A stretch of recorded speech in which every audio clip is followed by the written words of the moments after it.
नाशिकमध्ये एवढ्या मोठ्या प्रमाणावरती झाडं तोडली जात आहेत, त्याच्यावरती एवढी आंदोलनं झाली, काही नाही, प्रशासन डिंब. आणि ते सगळं चालू असताना देखील ज्यावेळेला निवडणुका झाल्यानंतर परत जर समजा भाजपचं लोकांना निवडून देत असतील, भोगा. अजून काय बोलू शकतो मी तुम्हाला माझा अनुभव म्हणून तुम्हाला सांगतो की ज्या वेळेला मी 2 आतापर्यंत कुंभमेळे मी असताना इथे झालेत. एक 2003चा आणि एक 2015चा.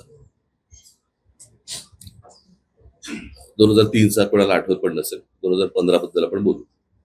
2015चा जो कुंभमेळा झाला त्यावेळेला जी काही नाशिकमध्ये जी काही कामं झाली आणि ज्या प्रकारे कुंभमेळा झाला, मला असं वाटतं की नाशिक शहराला देखील कळलं नव्हतं की कुठे काय कामं सुरू आहेत आणि काय कशा प्रकारची कामं सुरू आहेत. ती झाल्यानंतर सर्वांना दिसलं की कशा प्रकारचे रस्ते झालेत आणि काय झाले वगैरे. आणि त्या कुंभमेळ्यातनं पैसे काढणं, त्यातनं काही अर्थकारण हा मुळात उद्देश नसल्यामुळे तो खूप सोप्या पद्धतीने, चांगल्या पद्धतीने तो त्यावेळेला झाला. आत्ताचं जे मला दिसतंय ते मला मी ऐकल्यात ज्या गोष्टी. काय रे बाबा, तू कुठे होतास तू?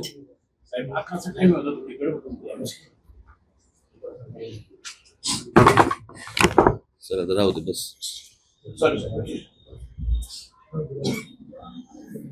आता मी तुमच्याच माध्यमातून ज्या गोष्टी तुमच्या कानावरती येतात, संपूर्ण शहरामध्ये खड्डे पडलेले आहेत, काही गाड्या, ट्रक, बिग सगळे खड्ड्यामध्ये गेलेले आहेत, माणसं गेली आहेत त्याच्यामध्ये खास करून. परंतु या प्रशासनाला काही नाही, डिंब आहे त्यांना. माणसं गेल्याचं यांना कुठचे काही सोयसूत्र नाहीये.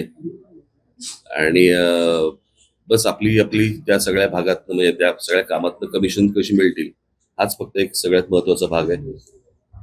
या कुंभमेळ्यासाठी मला कळले त्याप्रमाणे सगळे काही अनेक कॉन्ट्रॅक्टर्स हे गुजरात मधले आहेत. म्हणजे महाराष्ट्रामध्ये कॉन्ट्रॅक्टर जन्मालाच नाही आले असा भाग आहे. आणि वरून जे आदेश येतील त्याप्रमाणेच फक्त हे कुंभमेळे करायचे. आणि महाराष्ट्रामधल्या एकूणच सगळ्या गोष्टी ह्या वरतून जे आदेश येतील त्याप्रमाणेच जर समजा हाताळायचे असतील तर त्यांना लख लाभो.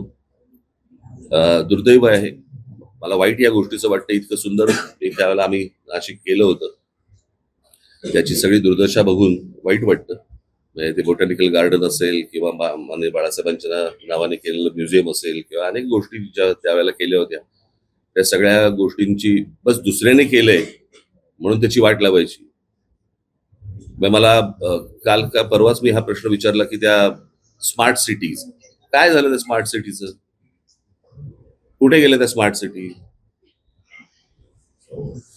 कुठच्याही देशातल्या कुठच्याही शहरामध्ये तुम्हाला काहीही दिसत नाहीये. सगळी शहरं बर्बाद होताना दिसत आहेत. आणि मला ज्या प्रकारे निवडणुका हाताळल्या जात आहेत त्याही खूप फ्रॉड पद्धतीनेच हाताळल्या जात आहेत. हे लोकांनाही कळले, लोकांनाही माहिती आहेत ह्यानं मतदान कशा प्रकारचं होतंय.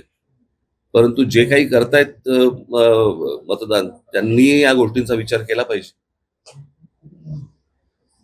म्हणजे नाशिकमध्ये एवढ्या मोठ्या प्रमाणावरती झाडं तोडली जात आहेत, त्याच्यावरती एवढी आंदोलनं झाली, काही नाही, प्रशासन डिंब. आणि ते सगळं चालू असताना देखील ज्यावेळेला निवडणुका झाल्यानंतर परत जर समजा भाजपचं लोकांना निवडून देत असतील, भोगा. अजून काय बोलू शकतो मी.